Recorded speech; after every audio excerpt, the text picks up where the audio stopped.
Today we're diving into the incredible and complicated life of Sly Stone, a man whose genius redefined the music industry and left an unforgettable mark on funk, R&B, and rock. From his humble beginnings in a deeply religious family to becoming a musical trailblazer with Sly and the Family Stone, his journey is filled with groundbreaking achievements, personal struggles, and unforgettable music. But beneath the glitz and glamour, there's a story of highs and lows, of fame, addiction, and resilience. So, let's explore the extraordinary life of this music legend and the legacy he left behind. Sly Stone, born Sylvester Stewart on March 15, 1943, in Denton, Texas, was raised in a deeply religious and musically gifted family. His parents, Casey and Alpha Stewart, were devout Christians and members of the Church of God in Christ, a denomination known for its lively and soulful gospel music. Growing up as the second of 5 siblings, Sylvester was immersed in an environment where music and faith were deeply intertwined. From an early age, Sylvester displayed extraordinary musical talent. By the time he was 7, he was already proficient on the keyboards. His curiosity and aptitude for music only grew, and by the age of 11, he had also mastered the guitar, bass, and drums. The Stewart family recognized his potential and encouraged his musical development, often involving him in church performances and family jam sessions. His upbringing in the church greatly influenced his musical style, which later combined gospel's emotional depth with the elements of funk, soul, and rock. Despite his talent and passion for music, Sylvester's childhood wasn't without its challenges. Growing up as an African American in the segregated South during the 1940s and 1950s meant navigating the harsh realities of racism and discrimination. These experiences, combined with his family's strong faith, shaped his perspective on social issues, which he would later address through his groundbreaking music with Sly and the Family Stone. The Stewart family played a pivotal role in shaping Sylvester's early life and career. His father, Casey Stewart, was a skilled carpenter and a deeply spiritual man, while his mother, Alpha, was a church minister who led the family in musical worship. Their home was filled with music, with all the Stewart children encouraged to participate in church choirs and performances. In the early 1950s, the Stewart family relocated from Denton, Texas, to Vallejo, California, a move that opened up new opportunities for Sylvester and his siblings. Vallejo, located in the San Francisco Bay Area, was a more diverse and vibrant community compared to Denton, providing the family with a fresh start. It was in Vallejo that Sylvester truly began to hone his musical abilities, experimenting with various instruments and styles. The Stewart siblings were all musically inclined, with Sylvester and his brother Freddie Stewart eventually collaborating on several musical projects. Their close-knit bond and shared passion for music laid the foundation for Sly and the Family Stone, a band that would later redefine the music industry. In addition to fostering his musical growth, Sylvester's family instilled in him a sense of discipline and perseverance. These values would prove essential as he navigated the challenges of a demanding music career, though his later struggles with fame and substance abuse highlighted the complexities of balancing early lessons with the pressures of stardom. Sylvester Stewart's journey into music began during his high school years, where he primarily focused on guitar and played in several local bands. One of the most notable groups he joined was the Viscanes, a doo-wop group known for their vocal harmonies. In the Viscanes, Sylvester was one of the few non-white members, along with his friend Frank Original, who was Filipino. The group released singles like Yellow Moon and Stop What You Are, which achieved local success and showcased Sylvester's early talent as a musician and songwriter. Around this time, he also experimented with solo work, releasing singles under the pseudonym Diane Stewart. Sylvester's multifaceted musical talent and curiosity drove him to explore various roles in the music industry. In the early 1960s, he worked as a DJ at KSOL, a San Francisco radio station, where he gained popularity for his dynamic playlists that broke racial boundaries. He incorporated white artists like the Beatles and the Rolling Stones into his R&B heavy sets, challenging the norms of the time and earning a reputation as a visionary tastemaker. During this period, he also worked as a record producer for Autumn Records, collaborating with and producing hits for bands like the Beau Brummels, the Mojo Men, and the Great Society, Grace Slick's first band. These experiences honed his skills as a producer and deepened his understanding of music production, arrangements, and industry dynamics. In 1966, Sylvester reinvented himself as Sly Stone and formed Sly and the Family Stone, a band that would go on to revolutionize music. The group was groundbreaking not only for their genre-defying sound, a blend of funk, R&B, soul, rock, and psychedelia, but also for their inclusive lineup, featuring both men and women as well as members of different racial backgrounds. The band was a symbol of unity during a turbulent era marked by civil rights struggles and social change. The band's debut album, A Whole New Thing, 1967, received critical acclaim but failed commercially. However, their second album, Dance to the Music, 1968, propelled them to stardom with its title track becoming a massive hit. Sly and the Family Stone followed this success with Life, 1968, and Stand, 1969, the latter of which included enduring classics like Everyday People and I Want to Take You Higher. These songs not only became anthems of the era, but also reflected Sly's optimistic vision of equality and unity. By the late 1960s, Sly and the Family Stone were among the biggest names in music. They performed at the iconic Woodstock Festival in 1969, delivering a high-energy set that further cemented their status as cultural icons. Their music combined infectious grooves with socially conscious lyrics, resonating with audiences across racial and generational lines. The band's success continued into the early 1970s with the release of There's a Riot Going On, 1971. This album marked a departure from their earlier upbeat sound, delving into darker, more introspective themes and featuring groundbreaking production techniques. Sly used a drum machine on several tracks, making There's a Riot, going on one of the first major albums to do so. The album's hit single, Family Affair, topped the charts and became one of their signature songs. Despite their commercial success, tensions within the band began to rise. Conflicts between members, exacerbated by Sly's increasing drug use and erratic behavior, strained the group's dynamics. By the mid-1970s, Sly and the Family Stone had largely disbanded, and Sly transitioned to a solo career. Sly Stone released several solo albums throughout the 1970s and 1980s, including High on You, 1975, and Back on the Right Track, 1979. While these albums featured moments of brilliance, they failed to match the success and impact of his work with the Family Stone. Sly also collaborated with artists like George Clinton and Funkadelic, contributing to projects like The Electric Spanking of War Babies, 1981.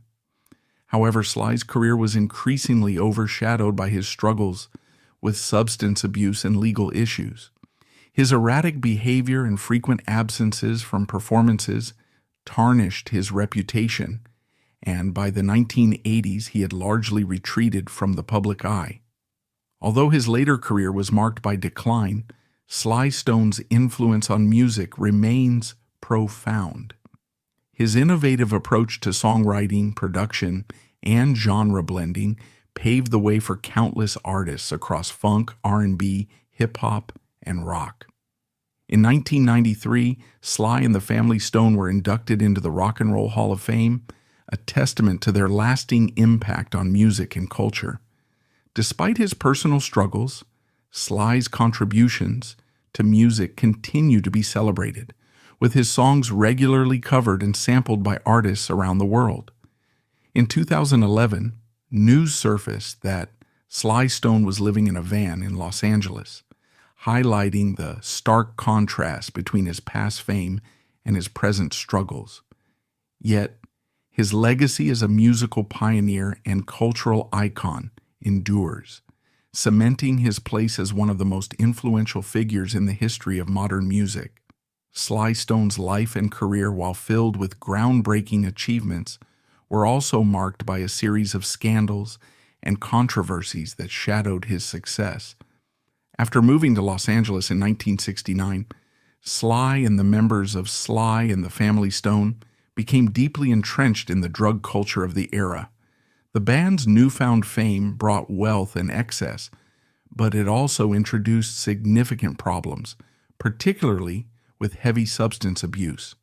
Sly Stone's drug use began to spiral out of control after the move to Los Angeles.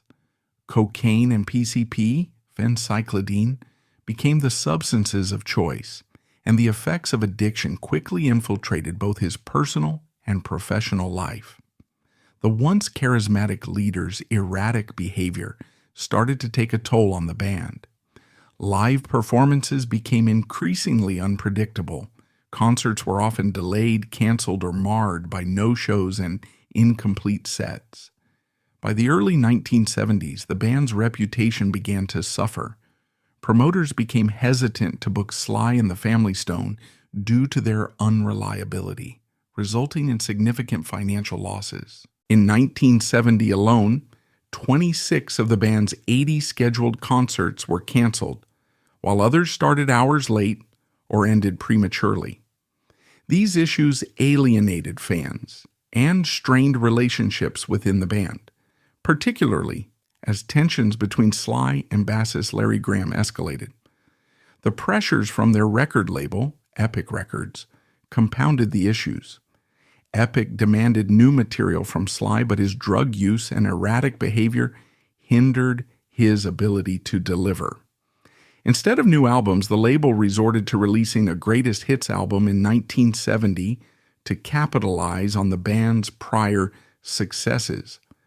When the much-anticipated album There's a Riot Going On was finally released in 1971, its darker tone reflected Sly's struggles with addiction, paranoia, and disillusionment. While the album achieved commercial success, it marked a turning point in Sly's career, with subsequent works failing to capture the same critical or popular acclaim. Sly Stone's drug problems led to numerous legal troubles over the years. His most notable arrest came in June 1983, when he was caught in Fort Myers, Florida, for cocaine possession. This arrest highlighted the depths of his struggles, as his once glittering career had descended into scandal and public embarrassment. The incident served as a stark reminder of how far he had fallen from his days as a music pioneer and cultural icon. Throughout the 1980s and 1990s, Sly's addiction continued to dominate his life, and he made headlines for sporadic public appearances and collaborations that rarely gained traction. His reputation as an unreliable performer persisted, further tarnishing his legacy. The internal dynamics of Sly and the Family Stone were also riddled with controversy. Sly's controlling tendencies, combined with his drug use, created an environment of distrust and resentment among band members. The tension between Sly and Larry Graham became particularly toxic, with rumors of physical altercations and sabotage. Eventually, Larry Graham left the band, signaling the beginning of its disintegration. Sly's personal life also drew attention, particularly his tumultuous marriage to model and actress Kathy Silva. The couple married in 1974 during a highly publicized ceremony at Madison Square Garden, but the relationship quickly soured. They separated in 1976 after their son was attacked by Sly's dog, and Kathy later revealed the chaotic nature of their life together, characterized by Sly's drug use and erratic behavior. Perhaps the most shocking scandal in Sly Stone's life came in 2011 when the New York Post reported that the once legendary musician was homeless and living in a van in Los Angeles. The report painted a heartbreaking picture of a man who had fallen from the heights of fame to a life of poverty and obscurity.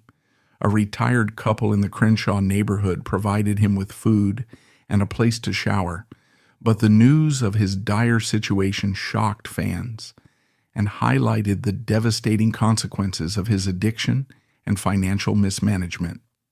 Despite the scandals and controversies that marred his later years, Sly Stone's contributions to music remain undeniable. His innovative sound and fearless approach to blending genres left an indelible mark on the music industry, influencing countless artists across funk, R&B, rock, and hip-hop. However, his story also serves as a cautionary tale about the perils of fame, substance abuse, and the pressures of the music industry. Sly Stone's marriage to Kathy Silva, a model and actress, is often remembered as one of the most flamboyant yet turbulent episodes in his life. The couple married on June 5, 1974, in what was arguably one of the most extravagant and unusual weddings of its time. The ceremony took place on stage at Madison Square Garden in New York City during a Sly and the Family Stone concert. The event was attended by over 20,000 fans, turning what should have been an intimate celebration into a highly publicized spectacle. Sly's decision to combine his wedding with a concert reflected his larger-than-life personality and penchant for dramatic gestures. Kathy Silva, who was reportedly enamored by Sly's charisma and musical genius, described their early relationship as exciting but also chaotic. The couple's son, Sylvester Jr., was born shortly before their marriage, adding another layer of complexity to their already tumultuous lives. From the very beginning, Sly and Kathy's relationship was fraught with difficulties. Sly's escalating drug use and erratic behavior created a volatile home environment. Kathy later revealed that their marriage was marked by constant instability, fueled by Sly's dependency on substances like cocaine and PCP, as well as his increasingly unpredictable lifestyle. Kathy recalled moments of tenderness and Sly's attempts to make amends, such as writing her songs or making heartfelt promises to change. However, these gestures were often overshadowed by the chaos and dysfunction that defined their life together. Kathy described feeling trapped in a world of drugs and weirdness, a lifestyle she could no longer endure. The breaking point came in 1976 when their young son, Sylvester Jr., was attacked and injured by one of Sly's dogs. The incident deeply affected Kathy, who saw it as a reflection of the disorder and neglect that had taken over their lives. Shortly after, the couple separated and Kathy filed for divorce. In interviews following their split, Kathy spoke candidly about the challenges of being married to Sly Stone. She admitted that while she loved him deeply, his addiction and chaotic lifestyle made it impossible to build a stable family life. She later told People magazine, "He'd write me a song or promise to change and I'd try again, but we were always fighting, then getting back together." The cycle of reconciliation and conflict eventually became too much for Kathy, prompting her to leave. Following their separation, Kathy focused on raising their son and rebuilding her life away from the public eye. Sly, meanwhile, continued to struggle with substance abuse and the decline of his career. The marriage, though short-lived, became a symbol of the extreme highs and lows of Sly's life during the 1970s. Despite the difficulties, Kathy has occasionally spoken about Sly with a mix of affection and sadness. She acknowledged his brilliance as a musician and his capacity for love, but lamented the way addiction and fame consumed him. Their relationship, while fraught with pain, remains a poignant chapter in Sly Stone's complex and dramatic life story.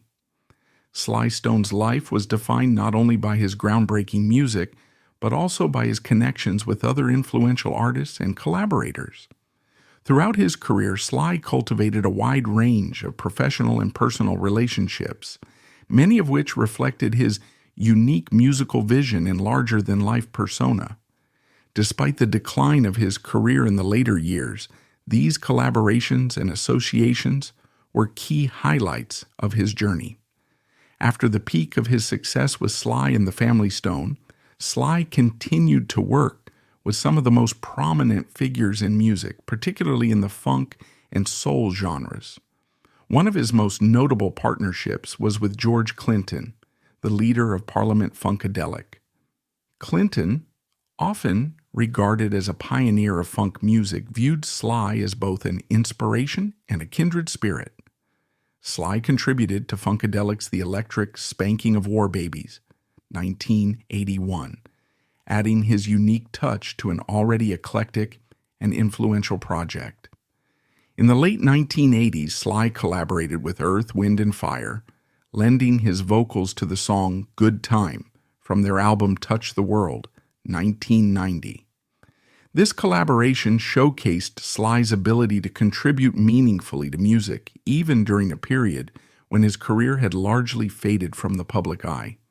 Sly's connections extended beyond funk and soul. He worked on various projects with artists from different genres, demonstrating his versatility and enduring appeal. For example, he contributed to Japanese band 13 Cats' cover of Thank You and shared vocals with Bobby Womack on When the Weekend Comes from Womack's 1993 album I Still Love You. Sly's relationships with former members of Sly and the Family Stone also played a significant role in his career, even after the band's disbandment. Despite tensions that led to the group's dissolution, Sly occasionally reunited with members like his brother Freddie Stone and sister Rose Stone for various projects. These reunions were often nostalgic nods to the band's groundbreaking contributions to music, but rarely recaptured the magic of their earlier success. Beyond direct collaborations, Sly's relationships with younger musicians and artists reflected his lasting influence on the music industry. His pioneering sound and genre-blending approach inspired a new generation of artists, from Prince and Rick James to D'Angelo and Lenny Kravitz. Many of these artists sought out Sly's guidance and incorporated elements of his style into their work. Though Sly's later years were marked by personal struggles, his impact as a mentor and innovator remained significant. Outside of his professional collaborations, Sly maintained friendships and personal connections with a wide variety of figures in the entertainment industry. His magnetic personality and reputation as a musical genius drew people to him, even as his behavior became increasingly erratic. However, these relationships were often strained by his struggles with addiction and the unpredictability of his lifestyle. One notable connection was his friendship with Miles Davis, the legendary jazz musician. Davis admired Sly's boldness and creativity, and the two shared a mutual respect for each other's work. Davis even credited Sly as an influence on his own shift toward a more electric, funk-infused sound in the late 1960s and early 1970s. As Sly's career continued to decline in the 1980s and 1990s, many of his professional and personal relationships became strained. His ongoing battles with substance abuse and financial instability alienated him from former collaborators and friends. Despite these challenges, Sly occasionally resurfaced for one-off collaborations or public appearances, such as the Rock and Roll Hall of Fame induction ceremony in 1993, where he was inducted alongside Sly and the Family Stone. As of the latest reports, Sly Stone is alive, but living in challenging circumstances, his life a poignant reflection of the highs and lows of fame. By 2011, news broke that the once legendary musician, who revolutionized music with his innovative sound, had become homeless. Sly was living in a white camper van parked in the Crenshaw neighborhood of Los Angeles, a far cry from the luxury and glamour of his heyday. In an interview with the New York Post in 2011, Sly revealed that he was homeless after years of financial mismanagement, legal troubles, and addiction issues. The van he lived in was parked on a residential street where a retired couple provided him with meals and access to their home for showers. Sly's decline in health was evident. Years of substance abuse, including heavy use of cocaine and PCP, had taken a significant toll on his physical and mental well-being.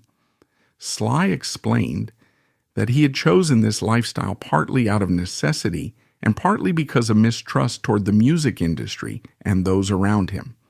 He claimed that former business associates had taken advantage of him, leaving him financially destitute despite his significant contributions to music. In the years leading up to his homelessness, Sly Stone faced numerous legal battles over royalties and rights to his music. In 2010, he filed a lawsuit against his former manager and a production company, claiming they had cheated him out of millions in royalties. In 2015, a jury awarded him $5 million in damages, but Sly reportedly never received the full payout due to legal complications and appeals. This financial instability contributed to his precarious living situation, highlighting the systemic exploitation of artists in the music industry.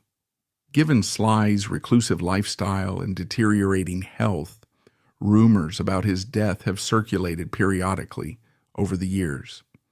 However, as of now, Sly Stone remains alive, though his condition and public appearances are rare. These rumors often stem from the stark contrast between his former prominence and his current obscurity. Sly Stone's story serves as a cautionary tale about the pressures of fame, the pitfalls of substance abuse, and the exploitation of artists in the entertainment industry. Despite his struggles, his influence on music remains profound. Artists across genres, from Prince to Kendrick Lamar, have cited Sly as an inspiration. His ability to blend funk, soul, rock, and psychedelia broke barriers and redefined popular music in the 1960s and 1970s. While Sly's living conditions in his later years have been heartbreaking, they underscore the challenges many artists face in navigating fame, finances, and personal demons. His story is not just one of decline, but also of enduring creativity and resilience. Even in the face of hardship, Sly Stone's contributions to music and culture remain undeniable. Sly Stone's life is a roller coaster of triumphs and tragedies, a tale of a musical visionary who pushed boundaries and reshaped the industry, but faced the harsh realities of fame and personal struggles. While his later years were marked by challenges, his influence continues to resonate with artists and fans worldwide.